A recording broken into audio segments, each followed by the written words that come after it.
ஓம் ஸ்ரீ சாய்ராம்.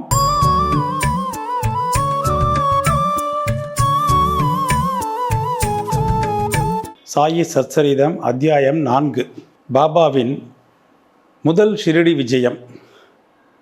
கீதையில் கண்ணபிரான் என்ன சொல்கிறாருன்னா, தர்மம் அழியும் போதும் அதர்மம் தலை தூக்கும் போதும் நான் யுகந்தோறும் அவதரிக்கின்றார். நல்லூரை காக்கிறதுக்கும் தீயோரை அழிக்கிறதுக்கும் எப்போவுமே நான் அவதரிப்பேன் அப்படின்னு சொல்கிறாரு. பல ஞானிகள் பல நேரங்களில் மக்களுக்கு தோன்றி நன்னெறிகளை புகட்டிகிட்டே இருக்காங்க. அந்த வழியில் நிவ்ருத்தி, ஞானதேவ், நர்சிபாய், துக்காராம், கோரா, கோனாயி, ராமதாஸ் இவர்கள்லாம் பல நேரங்களில் தோன்றி அவர்களுக்கே உரித்தான வழியில் பக்தர்களுக்கு அருள் புரிஞ்சிருக்காங்க. இந்த வழியில் சாய் பாபாவும் ஷிரடியில் தோன்றினார். தன்னுடைய பக்தர்களை அருள் பாலித்து கொண்டிருக்கிறாரு. எல்லா ஞானிகளும் லைட் ஹவுஸை போல நம்ம வழி நடத்தி கொண்டிருக்காங்க. அகமத் நகரில் இருக்கிற கோதாவரி நதிக்கரை ரொம்ப அதிர்ஷ்டம் வாய்ந்த ஒரு இடமாகும்.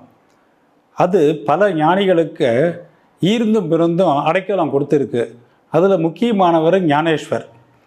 அகமத்நகர் ஜில்லாவில் உள்ள கோப்பர்கான் தாலுக்காவில் தான் ஷிரடி இருக்குது.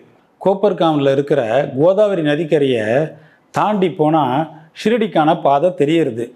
அங்கேருந்து 9 மைலில் நீம்காவன்ற ஒரு இடம் இருக்குது. அங்கேருந்து ஷிரடி தெரியுது. பாபா எப்பவுமே மன அமைதியுடனும் சாந்தியுடனும் தான் இருப்பார். கர்ணனை கம்பேர் பண்ணும்போது அதற்கு மேலே உள்ள வள்ளலாக அவர் தலை சிறந்து இருக்கார். அழியும் பொருள் மேலே அவருக்கு ஆசையே கிடையாது. தன்னுடைய ஆன்ம உணர்வுன்ற ஈடுபாட்டிலேயே தான் இருந்து கொண்டிருப்பார். இகழ்ச்சி புகழ்ச்சியை அவர் மதித்ததும் இல்லை, விரும்பியதும் இல்லை. பாபாவின் மொழிகள் எப்போவுமே அமுதத்தை தான் பெஞ்சின்னு இருக்கு.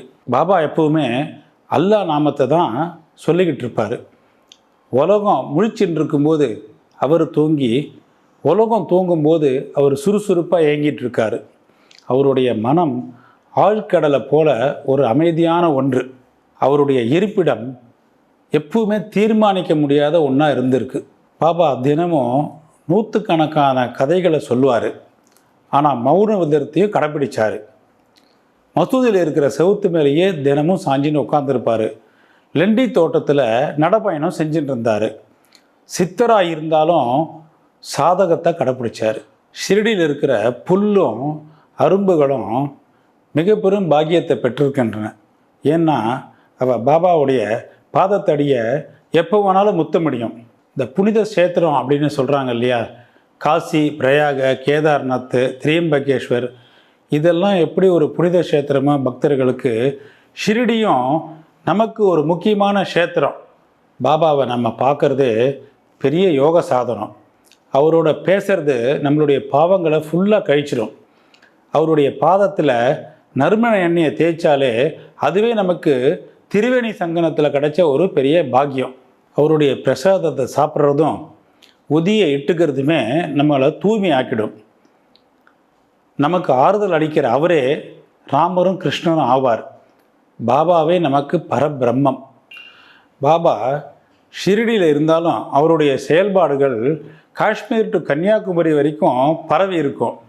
பாபாவுடைய தரிசனத்தை கண்ட உடனேயே மக்கள் மனசு சுத்தமாக இருந்தாலும் சுத்தமாக இல்லாட்டாலும் கன நேரத்தில் அமைதி அடையும். ஓம் ஸ்ரீ சாய்ராம்.